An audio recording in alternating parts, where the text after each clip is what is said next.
Assalamualaikum warahmatullahi wabarakatuh. Selamat bertemu kembali dalam pembelajaran sejarah Indonesia yang insya Allah pada pertemuan ini kita akan membahas tentang masuknya agama Islam di Indonesia. Nah, materi ini kita pelajari atau kita tuangkan dalam sejarah Indonesia untuk kelas 10 dalam semua jurusan ya. Oke. Sebelum Islam masuk di Indonesia itu banyak sekali atau terlebih dahulu itu banyak sekali agama-agama yang masuk di Indonesia. Yang pertama, penduduk Indonesia itu atau Nusantara itu menganut faham atau animisme dinamisme yang di situ percaya dengan al-ghaib. Nah, untuk materi sebelumnya kita sudah membahas tentang masuknya agama Hindu di Indonesia, setelah itu masuknya agama Buddha di Indonesia yang tersaling keterkaitan. Nah, setelah itu proses pembelajaran tentang proses masuknya agama Hindu Buddha, untuk pertemuan ini kita akan membahas tentang sejarah masuknya Islam di Indonesia. Oke, kita langsung saja mulai. Yang pertama, Islam masuk di Indonesia itu ada yang beranggapan dari berbagai sumber. Yang pertama, kita bisa mengenal tentang teori-teori tentang Islam masuknya di Indonesia. Yang pertama itu teori India atau teori Gujarat.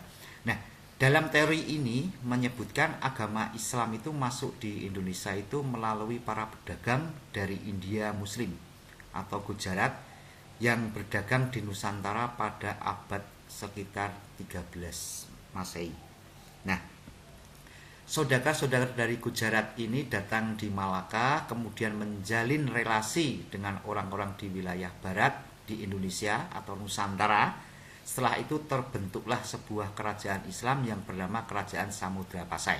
Nah, di dalam Kerajaan Samudra Pasai ini terkenal adalah kerajaan Islam pertama kali di Nusantara. Oke, kita lanjutkan. Teori yang kedua adalah teori Arab atau teori Mekah. Nah, dalam teori Arab atau teori Mekah ini menyebutkan Islam itu masuk di Indonesia langsung dari Arab atau Mekah pada masa kekhalifahan. Teori ini didukung oleh Buya Hamka atau Abdul Malik Karim Amrullah. Nanti kita akan bahas dulu tentang teori-teorinya, masih banyak sekali teori-teorinya. Oke. Selanjutnya adalah teori tentang Islam masuk di Indonesia itu yang ketiga dibahas tentang teori Persia atau Iran. Islam masuk di Indonesia dari negara-negara Persia yang sekarang bernama Iran, didukung oleh Husain Jayodiningrat dan Umar Amir Husain. Sedangkan teori yang keempat adalah teori Tiongkok. Nah, ajaran Islam berkembang di Tiongkok pada masa dinasti Tang pada tahun 618 sampai 905 Masehi, dibawa oleh panglima muslim dari kekhalifahan di Madinah masa era Khalifah Utsman bin Affan, yakni Sa'ad bin Abi Waqqas. Nah, sebenarnya Islam itu masuk di Nusantara itu sebelum itu sudah masuk, tapi para pedagang-pedagang itu cuma mampir berdagang, menyebarkan tidak melulu menyebarkan agama Islam, tetapi saling interaksi. Nah, dari 4 teori Islam masuk di Indonesia ini memang kalau kita bahas itu semuanya juga benar, tapi bukti-bukti otentiknya itu belum terkuak secara nyata. Nah, di Nusantara setelah Hindu Buddha itu menyebar, sekarang itu Islam, kerajaan-kerajaan Islam banyak sekali dalam era-era kerajaan-kerajaan Islam di Nusantara. Nah, dari penyebaran agama Islam di Indonesia ini, banyak sekali sebuah kebiasaan atau adat istiadat yang dalam di situ penyebaran itu saling berinteraksi dengan masyarakat yang sering di daerah Jawa itu sering dikenal dengan penyebaran Islam di Nusantara dengan dari pulau-pulau Jawa itu. Dan di Demak, salah satunya Demak Bintoro itu adalah penyebaran Islam yang pertama, atau dengan sering disebut dengan penyebaran Islam di Jawa dengan Wali Songo. Nah, sekarang kita lanjutkan untuk penyebaran Islam di Nusantara. Setelah Islam dikenalkan, itu ada penyebaran Islam di Nusantara itu yang pertama, Islam dibawa ke Nusantara itu oleh pedagang dari Gujarat, India selama abad ke-11.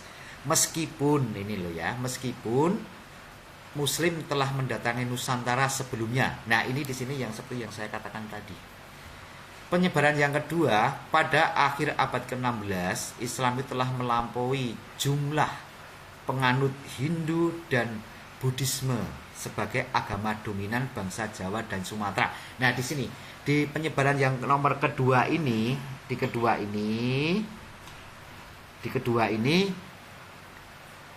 setelah masyarakat dari Nusantara itu menganut Hindu, Buddha, itu setelah Isa masuk bisa berdampingan.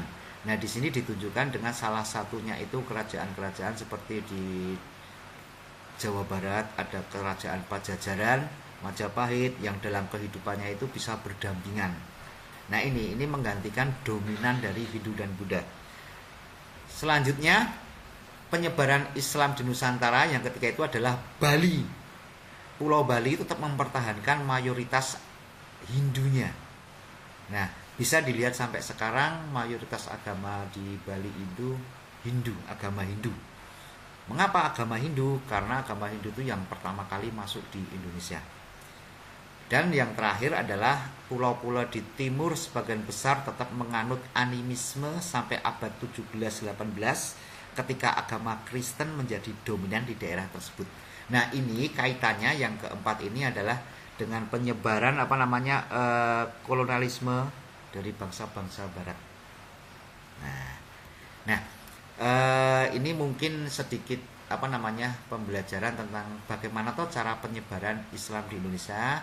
Mungkin insya Allah akan kita lanjut di pertemuan yang akan datang. Selamat mengikuti. Insya Allah kita akan berjumpa lagi di pertemuan akan datang.